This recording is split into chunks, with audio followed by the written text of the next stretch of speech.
अमरावती के माड़ी रोड पर हुई तरुणी काजल इंगले की बेरहमी से हत्या के मामले में अब जनता का गुस्सा पूरी तरह भड़क चुका है। इस खौफनाक वारदात को एक हफ्ता बीत जाने के बाद भी मुख्य आरोपियों की गिरफ्तारी नहीं होने से लोगों में भारी आक्रोश है। इसी से नाराज प्रहार संगठन ने पीड़ित परिवार के साथ मिलकर अमरावती पुलिस कमिश्नर दफ्तर के मुख्य गेट पर जोरदार धरना प्रदर्शन शुरू कर दिया है। प्रहार के शिष्टमंडल ने पुलिस कमिश्नर राकेश ओला से मुलाकात कर साफ शब्दों में मांग की है कि फरार अपराधियों को तत्काल गिरफ्तार किया जाए और पुख्ता सबूत जुटाए जाएं। प्रदर्शनकारियों ने साफ चेतावनी दी है कि इस पूरे केस को फास्ट ट्रैक कोर्ट में चलाकर आरोपियों को कड़ी से कड़ी सजा दी जाए, वरना आंदोलन को और उग्र किया जाएगा। हर पल की अपडेट के लिए देखते रहिए सत्कार न्यूज 24। तुम्ही इतर कशासाठी आले? काय निवेदन आहे तुमचं? मला काय म्हणणं आहे सांगा. आम्ही पोलिसात इथे अशासाठी आलो की जे 2 तारखेचं विशुरोडी या ठिकाणचं प्रकरण काजल जितेंद्र इंगळे या मुलीला तापवून या ठिकाणी निर्घृणपणे अशी हत्या केली आणि अद्यापही तो आरोपी मिळत नाही आहे.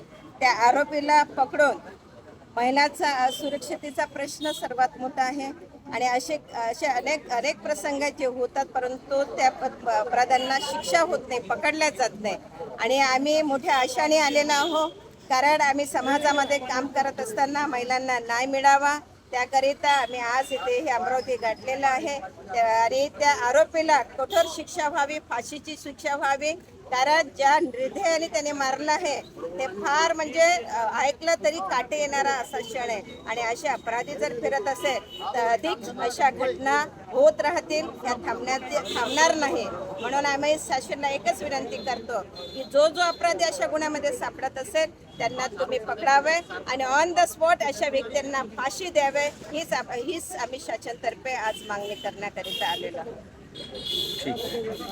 मार्डी रोडवर एका मुलीची निर्घृण हत्या झाली आहे. तिला जाळून टाकलेलं आहे. इतकं निर्घृण कृत्य करणाऱ्याला आज 9-10 तारीख रोजी जी निर्घृण हत्या झाली आहे त्या निर्घृण हत्येचा आरोपी अजूनपर्यंत अटक झालेला नाही आहे. आज 9 तारीख आहे. जर यानंतर त्या आरोपीला 2 दिवसाच्या आत अटक केली नाही, जर आरोपी डिटेक्ट झाला नाही, तर आम्ही आज इथे शांततेने बंटीभाऊ रामटेके यांच्या नेतृत्वात, अकबरभाई यांच्या नेतृत्वात आणि सर्व प्रहारच्या कार्यकर्त्यांच्या नेतृत्वात आम्ही इथे शांततेने आज आंदोलन केलं.